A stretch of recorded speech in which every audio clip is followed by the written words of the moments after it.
use numbers if I'm not totally sure what the numbers are. I wonder if I'm gonna start every episode by saying, okay, maybe that's my thing.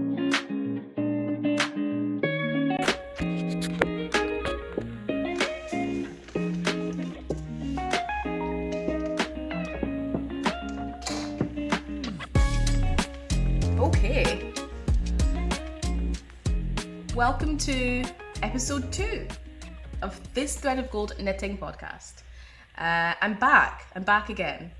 So, first of all, I wanted to really thank everyone who watched the first episode even. I honestly didn't expect anyone to, so I'm super chuffed that there are people who want to watch what I'm putting out.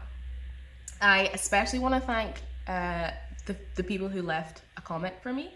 I really appreciated those, and I think, like I mentioned in the last episode, what I really want is like a communication between me and you guys. Like, I want to talk to, I don't just want to be talking to my phone.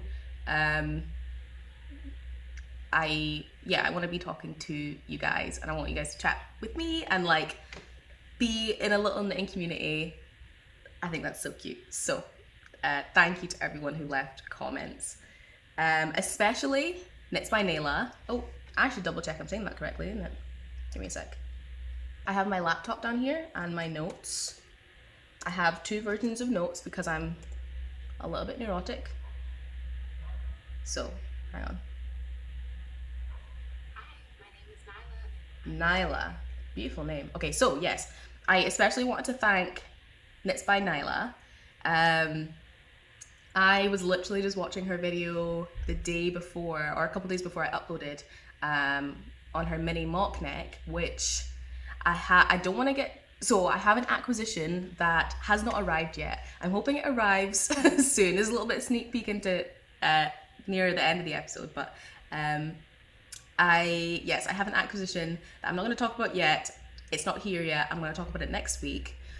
But is inspired by Knits by Nyla. So I very much was fangirling a little bit over getting that comment. Connor, saw me fangirl a little bit over that. So that was really cool.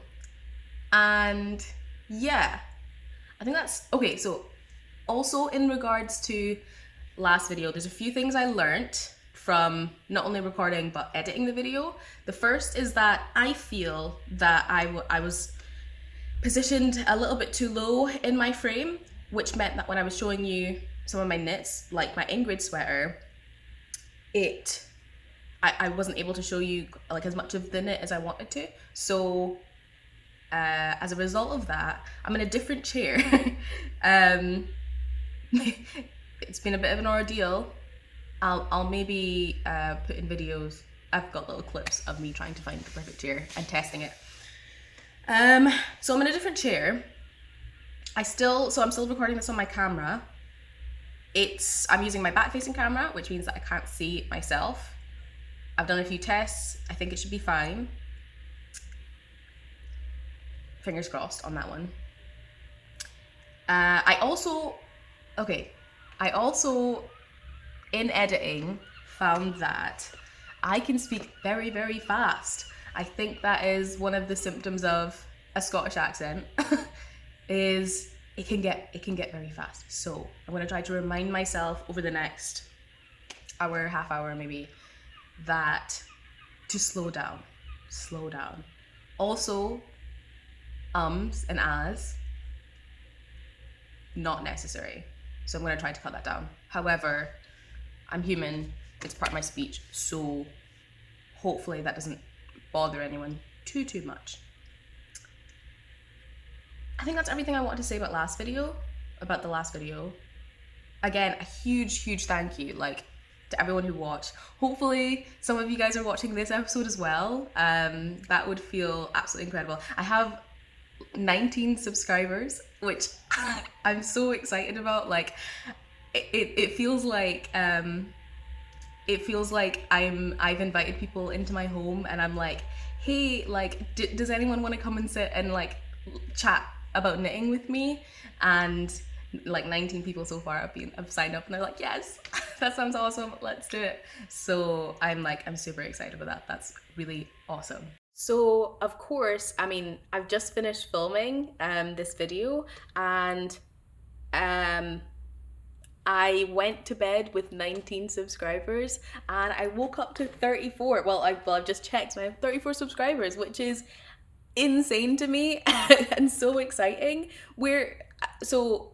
I would love if you could comment where you found my video, if it was like just came up in your recommended videos, like on your feed, or if it was recommended at the end of somebody else's video. I would love to know, because that's so exciting. Hello to you guys. I all of a sudden have 34 people in my living room, it feels like, listening to me talk about knitting, which is absolutely lovely. Hello.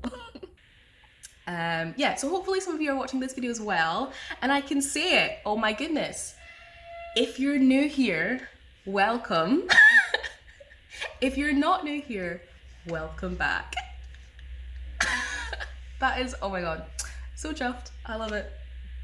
Right, yes. So I've already said it. This is This Thread of Gold Knitting podcast. It's just a channel, where I talk about things I'm knitting, things I want to knit on in the future, some of my experiences with like shopping for wool in Scotland and that kind of thing. So yeah, let's get into it. First of all, you know what else I learned? Anytime I'm filming something and I have a thought, or if I say it out loud, I'll fix that in post. No, I won't. And like editing Nicole hates that shit. Like I spent, oh my goodness, way too long like ruining myself. I don't know if that's the right term. I spent way too long really kind of upset that I had a mentality of I'll fix that in post. If I can do another take, I will just do another take. There we go. So let's get into it with what's in my cup. Today in my cup, which I think is a really beautiful cup, by the way, I'm really interested in ceramics for some reason. I think a pottery class for me would be very sweet. In my cup, I just have a instant coffee, nothing special. I promise I'm drinking things that are more interesting than that, usually. Today, the caffeine headache was really real, so coffee is what we're having. Last week, I had coffee that was not instant coffee, and Connor wanted me to mention that it was a lovingly prepared AeroPress brewed for 4 minutes using Ugandan or Rwandan coffee, some delicious freshly ground in that kitchen, freshly ground coffee beans. So shout out to you, babe. There we go. So yeah, we've done what's in my cup. I think this is half done, so I will do a mid-shoot update on what's in my cup, because I have some other tasty things to drink. And I also, where is it? I'm already looking for things. Oh, there we go. So I have my glasses, which I think they look pretty cute on me. However, they're like kind of new. I've had them for a few months. I mostly use them for reading and looking at my computer and things. I don't know if I'm gonna have to put them on to read my notes. It should be okay. I didn't have them last week because, and I can tell this because it's a knitting related story. I sat on my glasses. And I broke the leg. So when I was recording, they were in the local boots being repaired. Oh no, actually, they just ordered new ones. So that's why I wasn't wearing my glasses. I'm hoping that if I do have to wear them, they don't do the, the anime glasses thing, where I put them on and they're like, they got the light and I'm like, I am in front of, again, my huge window, so it's very likely that there's going to be glare, which means I will not wear my glasses. We'll see. We'll see how it goes. We've talked about a vaguely knitting related story, and I think that's a nice segue. Oh yeah, I sat on my glasses because I was knitting with my glasses on. I got up because I don't wear my glasses when I'm not doing things up close. Put my glasses down onto my knitting chair, and when I came back, I sat on them, and there they go. That's how it's knitting related. So with that, I think we can get into my finished objects. I'm so excited about this. Check this out. Oh, hang on. I've got slippers on. This is gonna be a bit of an arbitrary test of how flexible I can be, because ultimately, I have many pictures of these, of course, so it doesn't really matter if you can see them now. I hope you can. In any case, these are my socks. They're here. They are, I've been wearing them a lot. I finished them a while ago. Not a while ago. I finished them like a few days ago. I don't know if I updated my Ravelry page actually. Let me check. I hope so, because that's something I want to really be on top of going forward, is having my Ravelry page updated, which means I don't have to try to remember when I finished objects. So I started these on the 7th of July and I finished them on the 19th of July. Today is the 25th of July and I have worn them maybe 4 times since then. They're so comfy. They fit me perfectly. I think like once you figure out your measurements and how long you need a sock to be, like to the centimeter or to the millimeter even, I think I'm gonna have so much fun having hand knit socks. As you can see, I managed to do the like switching the colors. It was not as hard as I thought it would be. You know, you just weave in another end and then you're fine. Oh, I also, yeah, I'm gonna put up a picture, of course, for those who didn't quite catch it just now. So it's got an Eye of Partridge heel flap, which is my first time doing an Eye of Partridge heel flap, which, well, I think it's an Eye of Partridge heel flap. I tried to follow instructions and I might not have, but looks like an Eye of Partridge heel flap to me, which was my first time doing that. It was my first time doing like color, I guess, is that color work? No. So it was my first time doing different colors for, contrast colors maybe, for the cuff, heel and toe. So it was a sock of firsts for me, which I really enjoyed having a lot of firsts beyond something as small as a sock, something as quick as a sock, because I'm not kind of like slogging over like, you know, a large project where I'm doing a lot of firsts and it's difficult and I'm like not having a very good time. It's kind of like, if by any chance I wasn't having a good time doing an Eye of Partridge heel flap, it's over in 16 rows. So I really enjoyed that. I also did these socks 2 at a time. I didn't really talk about doing 2 at a time socks last week maybe, or last episode, but I think, so I've made 2 pairs of socks, like 1 at a time, and the other 3 pairs of socks I've made, is that true? Or the other 2 pairs of socks I've made have been 2 at a time. And I am 100% a 2 at a time convert. I don't think I'll ever knit socks 1 at a time ever again because there is no second sock syndrome. In fact, there are some constructions of jumpers where you knit the sleeves separately. If I can, I will be knitting those sleeves 2 at a time as well. No second sock syndrome, no second sleeve syndrome if I can avoid it.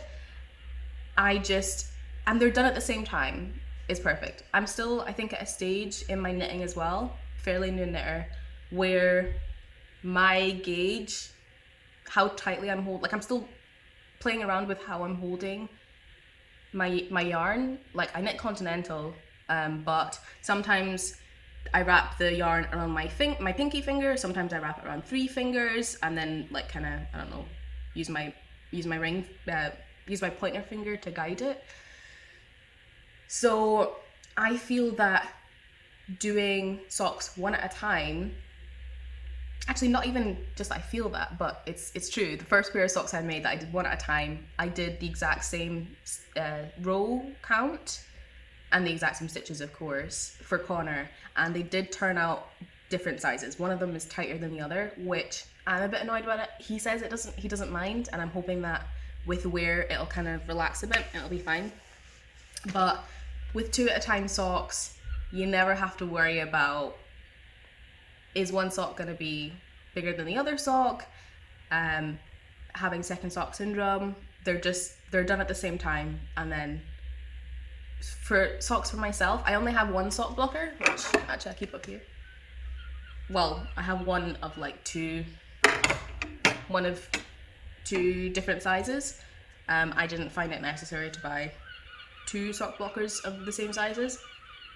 So unfortunately with 2 at a time socks, I can't block my socks at the same time. However, for socks that I'm wearing just for myself, and for Connor's socks as well, I'm probably not gonna block them. Like, I'm just wearing them, it's fine. For gift socks, yeah, I wanna block them, but in those cases, I should be knitting them far enough in advance that I'm able to just block both of them consecutively. So 2 at a time socks, I love it, it's great. If you haven't tried it, try it out. It's not as difficult as it seems. If I can get it having knit for practically no time at all, anyone can get it. And it's also like, I was watching tutorials about how to do it, and I thought it was honestly so smart. Like, I was looking at the stuff and seeing how people figured it out, and like truly marveling. I think the people who figured this stuff out are geniuses. So yes, those are my finished objects, which I mentioned last time that I was really jealous of all the people I was making socks for because they had hand knit socks, and now I have hand knit socks. I'm so chuffed. They're so cozy. I really like the yarn that I used, and I know that some people have a bit of a sensory thing of like feeling things on their feet. I do a little bit too, and yeah, they feel really nice. I was a little bit worried that the ribbed, so it's a 3, should I tell you that? Yeah, no, it's a 3x1 ribbed pattern on the top. I was really worried that I'd be able to feel it and it would feel kind of like really uncomfortable, but they're just socks. Yeah, it feels really good. So I'm absolutely delighted to have these socks. And those are my only finished objects because I recorded 2 weeks ago. And so I've been working on other things. So I think that brings us quite neatly onto my WIPs. I might take a break. I've almost finished my coffee and grab another drink. I'll come back and do a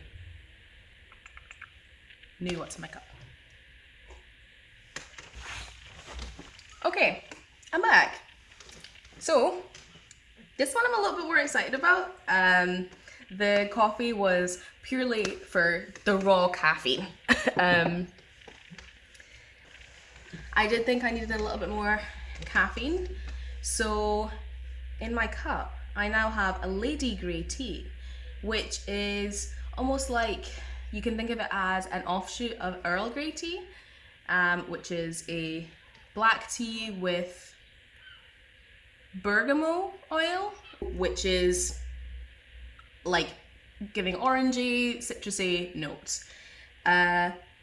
It's quite a strong bergamot flavor, and I find it incredibly overpowering, especially as the brew, like as you leave I like to leave my tea bag in while I drink the tea, which I don't know if that's the British consensus to just leave your tea bag in, but I kind of like as the flavor develops and gets stronger.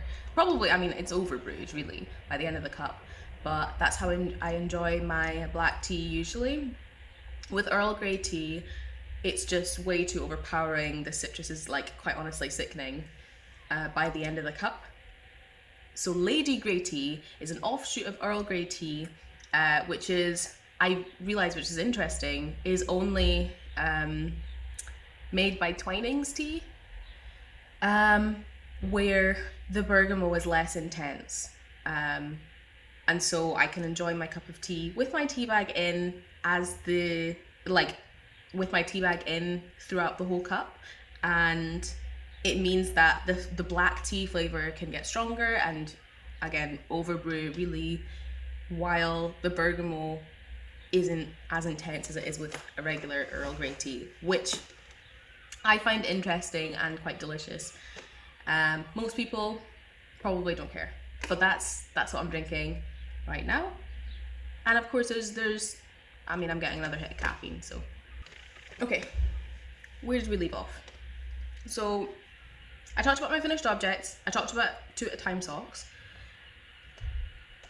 So that takes me on to my works in progress. First of all, of course, my favourite as of right now work in progress is my Ingrid Sweater Man. I'm going to show you this again because, once more, it's absolutely stunning. Like, I'm truly obsessed with this. Again, I'm like, I'm wafting it on my face. The smell of the wool, I talked about it last week, but let me show you this again. I've gotten a little bit more progress. I think last time, I'm hoping you can see that. Last time I was down to maybe somewhere in here with the body. Now I've got a few more rows on this ribbing section at the bottom, and then there's one more ribbing section, and then I'm done with the body and I can move on to sleeves and the collar. But is this not like every time I look at it I'm absolutely stunned? Like, it's so beautiful.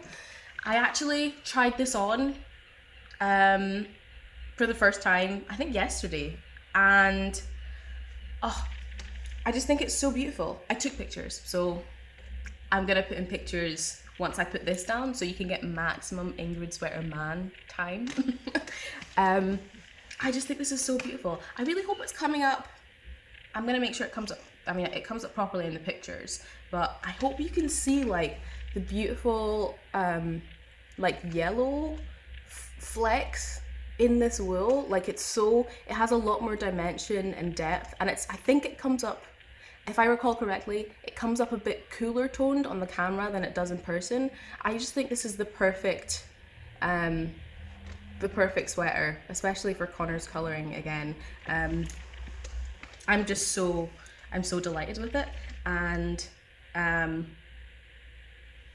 cannot wait for it to be done. I'm really enjoying the knit as well. Like, I'm really enjoying the fact that it's like sectioned. It's not a full, double moss stitch sweater. It's not a full mock cable sweater or whatever. Like, there's these neat sections, and it kind of makes it more of a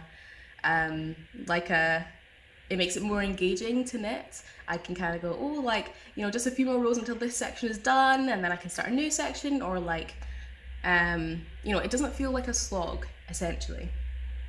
I will say, I didn't really enjoy knitting double moss stitch that much, but knowing that I'm only going to be knitting this for a little bit more, and then I've got the mock cable section, which I found super interesting.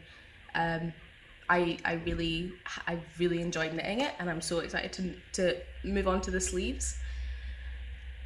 That being said, I've seen people say that for the Ingrid sweater, woman or neutral, like the neutral version of the women's sweater, of the Ingrid sweater, they had difficulties with the degreasing.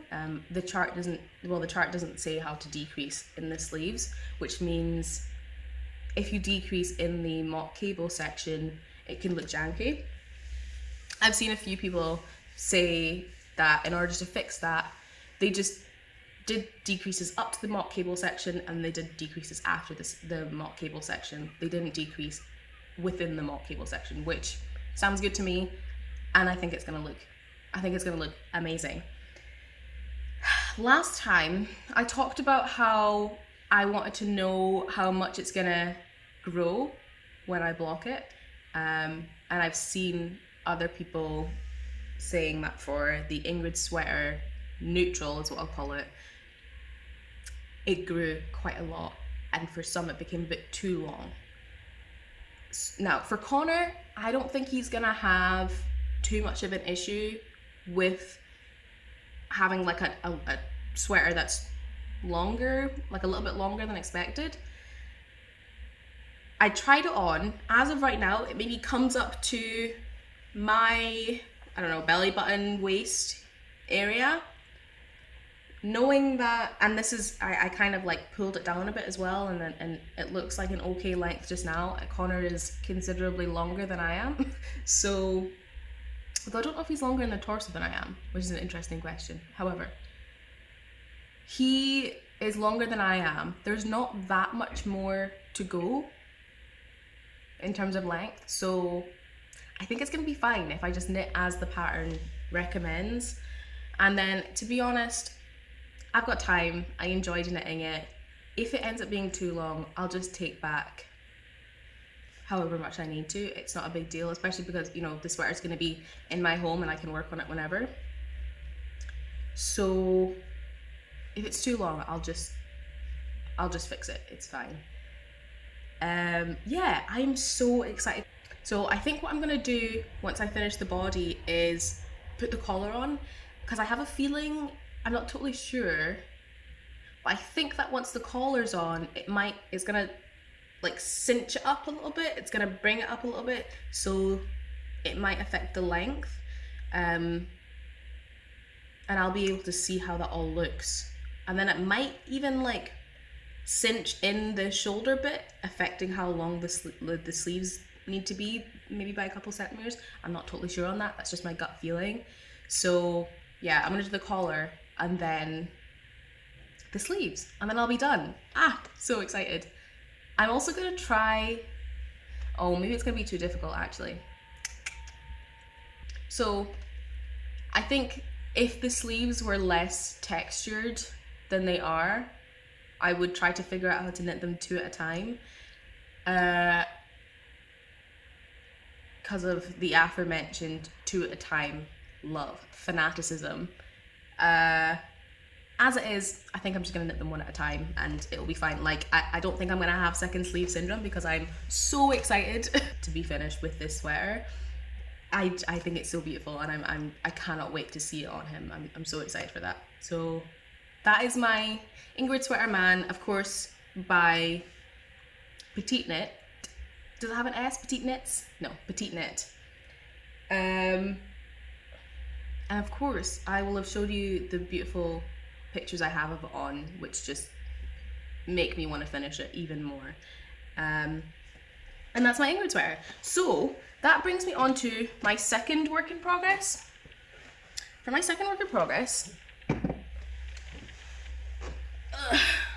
I don't think you should be too shocked to see this. This is my Musselburgh hat. I said I was gonna do it, and I'm doing it. That's one thing about having a podcast, is that my words, the things, my plans, the things I say I'm gonna do are kind of, there's proof. Like, there's proof. I said I'm gonna knit the Musselburgh hat. I think if I didn't have a podcast, and if I didn't have even a Ravelry queue, like, it can be, you can like move around things on your Ravelry queue, and it can kind of be like, oh, I never intended to knit a Musselburgh hat. It's fine if I decide on a whim to knit something else instead. But with having a podcast and with it being on the internet, my words are memorialized. I don't know if that's a word or whatever. Somebody else, if you know the word, let me know down in the comments, because that's gonna annoy me. So I said I was gonna knit the Musselburgh hat, and here it is, my Musselburgh hat being knit. I mentioned last time that I wasn't sure what cast on to do. I chose to do I hope that's centered, I think it is. Can you see it? Here, let me get in close. So I chose to do I think it's called the pinhole cast on method. If it's not called that, oh, I almost said it. If it's not called that, I'll put it up on screen, whatever it is. But I will. If it's not called the pinhole cast on, because I'm pretty sure it is, I'll put it up on screen. I followed Nitty Natty's, that's something to hear a Scottish person say, Nitty Natty. I followed Nitty Natty's tutorial on how to do the pinhole cast on. She's made a ton of Musselburgh hats. I was also watching her video on Musselburgh hats. I think she has maybe 5 or 6 Musselburgh hats that she's made. So I thought she would be an absolute expert in Musselburgh hat cast-ons, and I was right. So it's a cast-on where you start to make a knot, and instead of pulling it tight to close the knot, you then, I'm in the wrong way. Yeah, instead of pulling it tight to close your knot, you then take a crochet hook and you start making stitches around this knot, and then when you have enough stitches and when you knit a little bit on that, I used magic loop, you then close up that knot till it's pinhole sized, pinhole cast on. I really like it so far. I think it looks really nice and neat, especially when you have these 4 like increase lines coming off the middle, the center. I think the pinhole cast on looks really neat and nice. However, I don't think it should be a problem. When I had a lot less stitches on it, like a lot less increased stitches, I found that the pinhole was kind of like widening a little bit, and then I would just have to, like, again, you know, tighten it with this tail. I don't know if that's going to be a problem in the future, and I'm not entirely sure how I'm going to weave this in tight enough. Maybe I'll just tie a knot, weave this in tight enough so that it isn't loosening up here over time. Usually, I mean, I don't like to tie knots in my knits, but maybe I'll just tie a knot so it isn't going anywhere until this pinhole isn't like widening over time. But yes, this is my progress.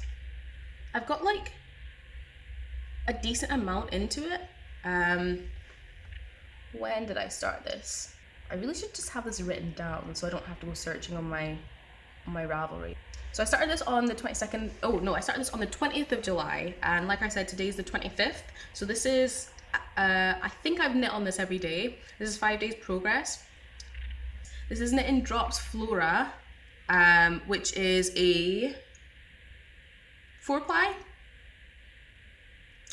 It's Drops Flora weight yarn.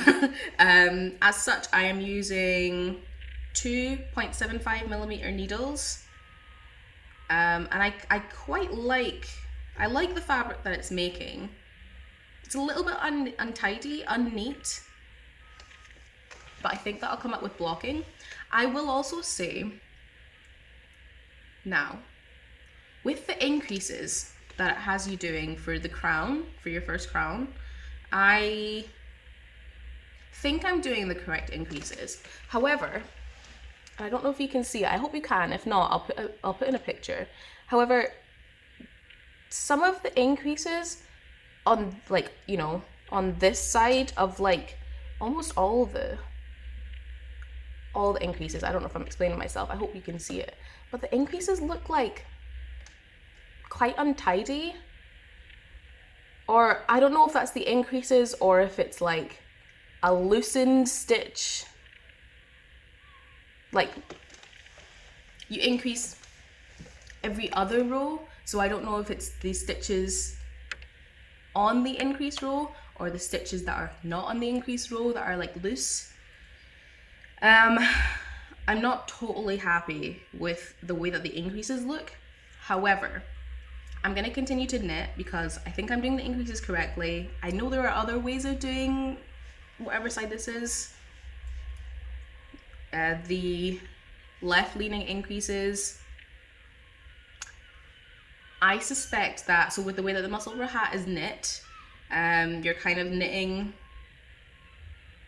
crown, and then you're knitting, like, I don't know, normal hat section, then you knit another normal hat section and a crown, so you're kind of knitting a sphere. I think the other half is going to look very neat, or at least I hope it looks very neat. That way this can just be the inside of the hat.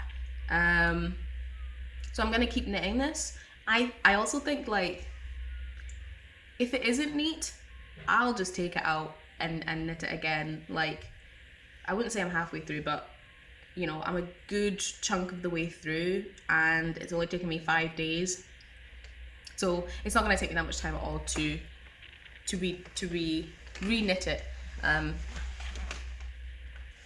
And maybe I'd use different size needles, or maybe I'll, like, you know, I'll diagnose a problem and change it. But for now, I'm happy to continue knitting this, seeing what the other side looks like, or the other crown looks like, and just picking the better crown to be the outside of the hat. But I really like this color. I've mentioned it before. So this is the same yarn I used for the classic rib that I made last week, or that I showed you guys I was wearing last time. And yeah, it's really warm. It's 65% wool, 65% wool, 35% alpaca, I think. I shouldn't use numbers if I'm not totally sure what the numbers are. It's part wool, part alpaca, so it's incredibly cozy. I think it's gonna make a perfect hat for Scotland.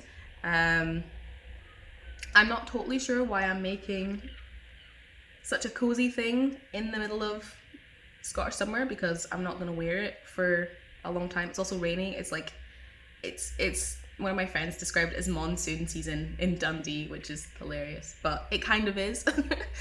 So I don't imagine I'll be wearing it very soon, but I'm very excited to knit this and very excited to have it, and I love the color. So that's my Musselburgh hat. I think that's all I wanted to say about it. Oh yes, so the reason I have, like, well, I think it's quite a lot of progress on that, is because I took my knit. I went public with my knitting for the first time. Oh, well, I guess, you know, I've knit in parts and stuff like that before. However, I knit a lot of this at the cinema yesterday. I saw 2 movies. I didn't see them on release day, but Connor and I did Oppenbarbie, or Barbieheimer. I don't know which one people are calling it. I'm gonna say we did Oppenbarbie because we saw Oppenheimer in the morning and Barbie in the evening.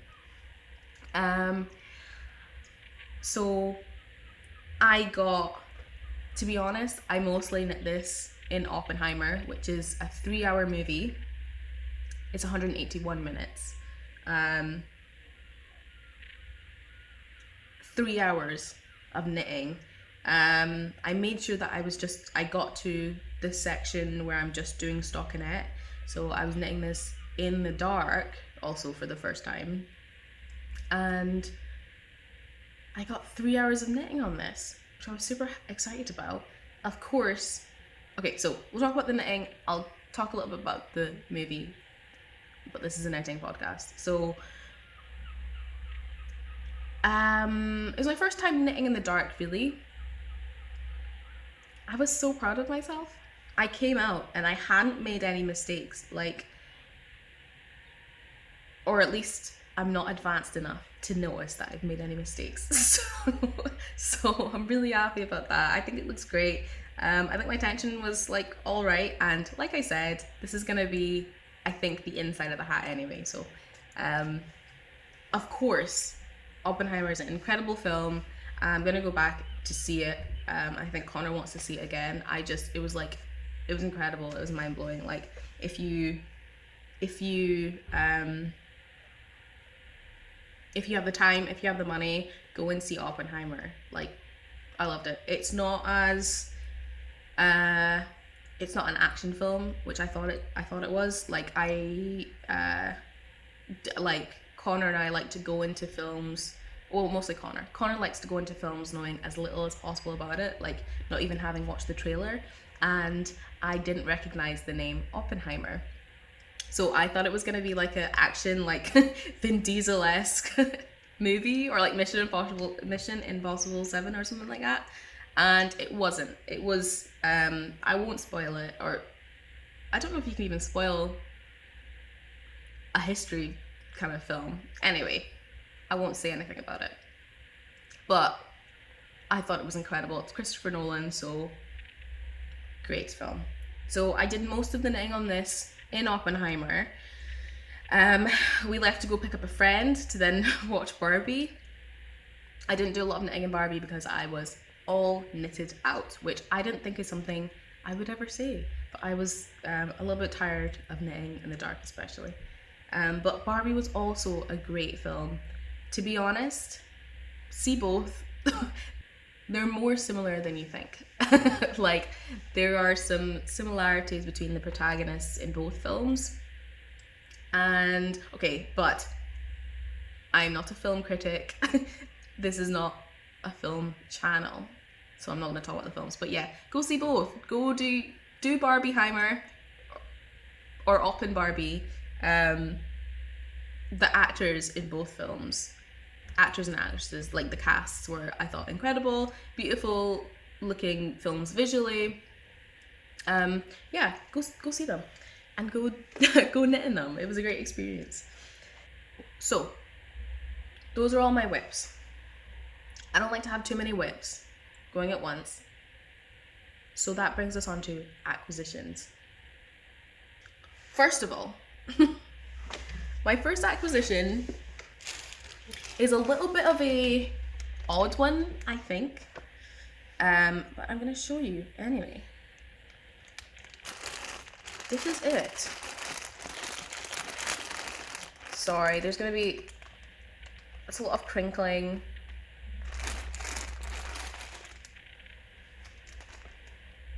I don't want to crinkle it. This is how it came. I haven't like unboxed it. Well, it came, you know, more wrapped up in this. But what I have here is sock scraps that I purchased on eBay for just a few pounds. These are wool. Oh, if I recall correctly, I think they're wool and nylon, but they might just be 100% merino wool. In any case, I bought these for, I think somebody was selling it on eBay for, I think it was like £10, plus like a couple pounds shipping, because they were from the UK.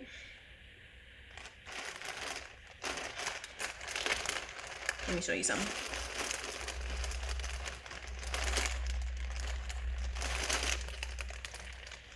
Isn't this cute? So this is 180 grams of sock scraps from, I think, somebody who sells on Etsy, Martha's Palace. Yeah, they do sell on Etsy, and they also have a Facebook and Instagram page, so check them out. I think they maybe sell knit objects. Maybe they sell yarn as well. I'm not totally sure. In any case, I was browsing eBay, which, dangerous, and I saw these sock scraps. I am a fairly new knitter, which means I don't buy yarn if I don't have a project for it. I'm not totally interested in building a stash or anything like that. Although, you know, if you like it, I love it. So I want to make scrappy socks, but I don't have enough scraps. I saw this on eBay, £10. I thought, you know what, let's do it. And I love the color, I love the color story that's going on here. The pinks, the blues, the oranges, I think it looks so beautiful, and I think that's gonna make some really nice scrappy socks. I think I'm gonna make them long socks. First of all, I'm taking a huge sock break. I'm not making more socks. I've knit far too many socks. I made my friend's socks incredibly quickly. I made my socks because I want a pair of socks for myself, but I am so okay to not knit any more socks for a while. So none of this is going on the needles soon. But yeah, I mean, if you're interested in knitting with scraps, and you know, it's a cheaper way to get yarn, check out eBay. Maybe somebody's selling their scraps and it helps another person de-stash. It is a bit more eco-friendly, I think, than, you know, buying from a big box store or anything like that. And it's yarn that potentially might have just ended up in the bin. So yeah, buy someone's scraps. Yeah, that's my first acquisition. Sock scraps from folk off eBay. The second thing I was hoping would arrive by now, I'm not going to talk about too much. I'm not going to talk about it all, actually, at all. I thought it would arrive by now, but I'm going to save it for next time so that I can show you as well, because I'm very excited about it. It's related to Knits by Nyla, and I can't wait for it to arrive. But that's all I have for acquisitions. Let me check my notes. One other thing I wanted to talk about. Now, I mentioned earlier how much I loved the way that Connor's Ingrid Sweater Man looks, and I really, really want one. Last episode, I talked about this woolly knit yarn, and I mentioned how I wasn't sure whether I wanted to make this into an Ingrid sweater for myself, or I was talking about like a long sleeved, like high necked top.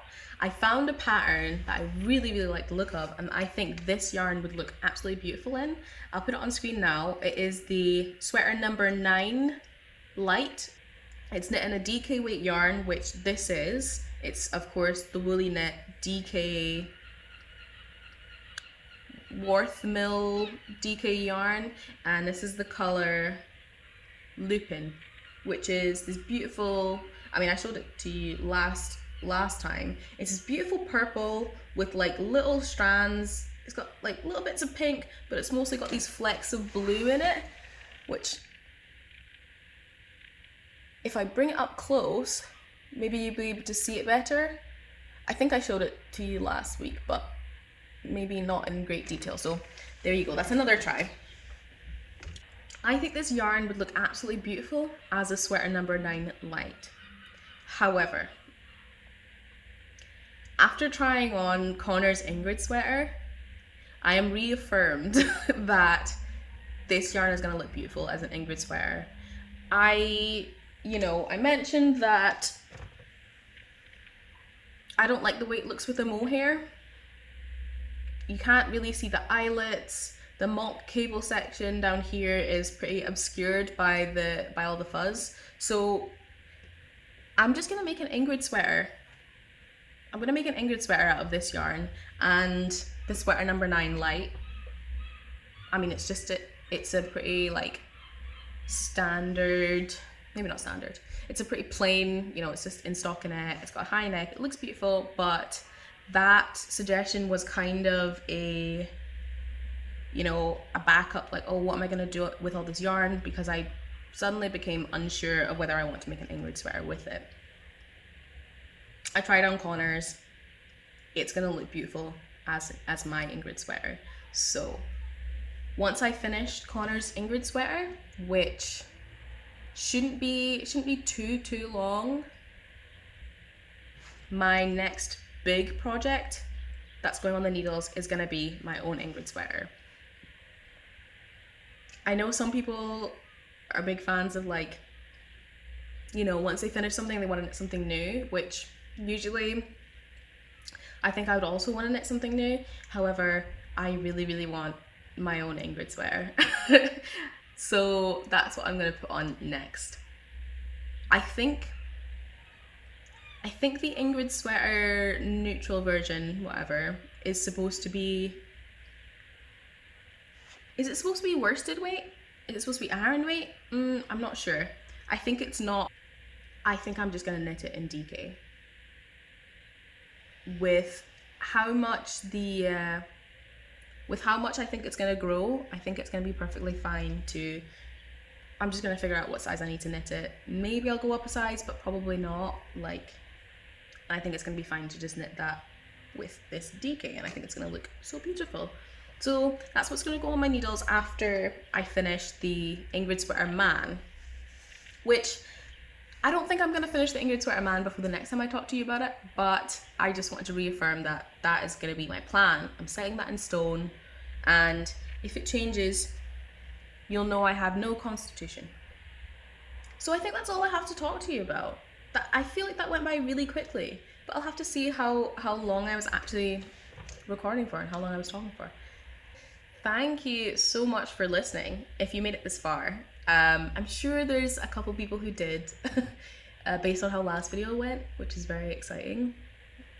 If you have any comments or thoughts on some of the stuff I've said, please chat to me down below. If you have knit the Musselburgh hat, do let me know if the other side, the bottom half of the hat looked better than the top half of the hat, because I think that may influence, I think I'm going to knit it anyway, but it may influence whether I take it back and figure out a different way to do the increases, or just keep going. But yeah, thank you for listening to me chat for however long this is about knitting. It's always so exciting. I think this time I'll be a little bit more confident in saying that, yeah, if you want to join the little group of people I have essentially in my living room listening to me chat about knitting, subscribe, do all the things. If you haven't done so, check out my last video. Stay tuned for the next one, because I'm definitely gonna make another one. And yeah, this has been This Thread of Gold Knitting Podcast. I've been Nicole. Thank you for watching. Bye.